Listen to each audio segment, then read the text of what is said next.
Okay, દાખલા number 61 ની વાત કરીએ. હાઇઝનબર્ગના અનિશ્ચિતતાવાદનો જે સિદ્ધાંત છે એના ઉપર આધારિત છે. અહીંયા એમ કહે છે કે જો ઇલેક્ટ્રોનનું સ્થાન વિદ્યાર્થી મિત્રો પ્લસ ઓર માઇનસ 0.002 નેનોમીટર ચોકસાઈથી માપવામાં આવે છે. ખાસ યાદ રાખજો, તો અહીંયા વેલ્યુ જે આપી છે એ સ્થાન ઇલેક્ટ્રોનની સ્થાનમાં અનિશ્ચિતતા દર્શાવે ચોકસાઈથી માપવામાં આવેલ હોય તો ઇલેક્ટ્રોનનું વેગમાન માં અનિશ્ચિતતા ગણો. એટલે વિદ્યાર્થી મિત્રો આ વેગમાનની અનિશ્ચિતતા છે એ ગણવાની છે. રેડી? ધારો કે ઇલેક્ટ્રોન વેગમાન વિદ્યાર્થી મિત્રો અહીંયા જોઈ શકો છો h/4 પાઈ ઇન્ટુ 0.05 નેનોમીટર હોય તો આ મૂલ્યને વ્યાખ્યાયિત કરવામાં કોઈ મુશ્કેલી પડે? વિદ્યાર્થી મિત્રો અવશ્ય મુશ્કેલી પડશે, કારણ કે આ મૂલ્ય છે એ આ ગણતરી કરશું એના કરતા નાનું આવશે, એટલે આપણે મુશ્કેલી પડશે, વ્યાખ્યાયિત કરી ન શકાય. રેડી? આ મેં જવાબ કહી દીધો, પણ ગણતરી અહીંયા હું કહું છું. જો ઇલેક્ટ્રોન વેગનું જે વેગમાનનું જે મૂલ્ય આપ્યું છે એ હું અહીંયા વ્યવસ્થિત રીતે લખું છું. હું વિદ્યાર્થી મિત્રો ખાસ યાદ રાખજો, h શું છે 4 પાઈ ઇન્ટુ વિદ્યાર્થી મિત્રો જોઈ શકો છો 0.05. ઓકે, પાછળ નેનોમીટર છે, જોઈ શકો છો અહીંયા નેનોમીટર છે. નેનોમીટરનું તમને ખબર છે કે 10⁻⁹ મીટર, બરોબર? આ આટલા વડે આપણે ગુણી નાખશું તો ખબર હશે બધાને 1 નેનોમીટર બરાબર. તો અહીંયા વિદ્યાર્થી મિત્રો 10⁻⁹ મીટર કરું છું. ઓકે, આ બીજું હવે મીટરમાં. ઓકે, ચાલો શરૂઆત અહીંયાથી કરીએ છીએ. સ્થાનની અનિશ્ચિતતા. અનિશ્ચિતતા વિદ્યાર્થી મિત્રો આપી છે, તમે જોઈ શકો છો પ્લસ ઓર માઇનસ વિદ્યાર્થી મિત્રો આપી છે. કેટલી છે? પ્લસ અને માઇનસ 0.002. ઓકે, અહીંયા પૂરું નેનોમીટર છે વિદ્યાર્થી મિત્રો. તો ખાસ યાદ રાખજો 10ની આપણે ઘાત કરવી તો 10⁻⁹ આવશે, એ ભૂલવાનું નથી વિદ્યાર્થી મિત્રો. 10⁻⁹ અને આ થઈ જાય છે હવે મીટરમાં. ઓકે, તો વેગમાનની અનિશ્ચિતતા ગણવાની છે. વેગમાનની અનિશ્ચિતતા સૂત્ર બધાને આવડે છે? અરે સર એકદમ જોરદાર આવડે છે. Delta x into delta p. Ready?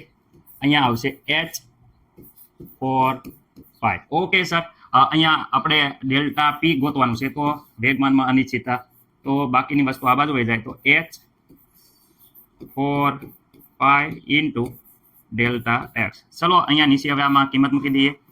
ચલો જે આપી પ્લાન્ક અચળાંકની વેલ્યુ બધાને ખબર છે 6.626 ગુણ્યા 10ની વિદ્યાર્થી મિત્રો -34 જૂલ ઇન્ટુ સેકન્ડ. ઓકે, 4 પાઈની 3.14 લખી દો. રેડી? તમને જે એઝ ઇટ ઇઝ લાગે એ સારી લાગે એ. ઓકે, અહીંયા વિદ્યાર્થી મિત્રો આ ડેલ્ટા અહીંયા આપેલું છે, જોઈ શકો છો ડેલ્ટા એક્સ, એટલે સ્થાનમાં અનિશ્ચિતતા અહીંયા આપી છે 0.002 ગુણ્યા 10⁻⁹ વિદ્યાર્થી મિત્રો મીટર. ઓકે, મને નથી લાગતું કે કોઈને કાંઈ પ્રોબ્લેમ હોય. ઓકે, હવે વિદ્યાર્થી મિત્રો આનું સાદુરૂપ આપો તો તમે કેલ્ક્યુલેટરમાં ચલો તમારી રીતે પ્રેક્ટિસ કરો, કારણ કે દાખલો લેન્ધી ન થાય એટલે હું જવાબ ડાયરેક્ટ લખી નાખું છું. તમે તમારી રીતે જોઈ લેજો મારા જવાબ સાથે તાલમેલ બેસે છે કે નહીં. અહીંયા આવે છે 2.64 ગુણ્યા 10⁻⁰ જોઈ જોજો તમારો જવાબ આવો આવે છે કે નહીં. 2 વિદ્યાર્થી મિત્રો 64 ગુણ્યા 10⁻23 કેજી ઇન્ટુ મીટર પ્રતિ સેકન્ડ. ઓકે, આવો જવાબ તમારો આવવો જોઈએ. જરાક જોઈ લેજો, આપણે અનિશ્ચિતતા છે, થોડુંક ગણતરી ફાસ્ટ થાય એટલે મેં ડાયરેક્ટ જવાબ લખી નાખ્યો છે, પરંતુ તમને ખબર પડી ગઈ છે. ઓકે, હવે વિદ્યાર્થી મિત્રો આની ગણતરી કરો. તો આની ગણતરી કરો તો વિદ્યાર્થી મિત્રો પાઈ બરાબર મૂકજો, પ્લાન્ક અચળાંકની વેલ્યુ મૂકજો.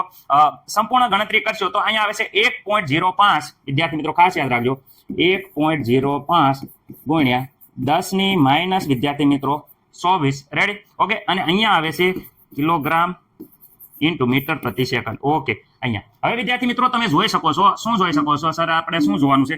તો અહીંયા તમે જોઈ શકો છો કે આ વેલ્યુ ખરેખર વેલ્યુ છે જે વિદ્યાર્થી મિત્રો આના કરતા તમે જોઈ શકો છો ખરેખર વેલ્યુ એ અનિશ્ચિતતાની માત્રા ઓછી છે.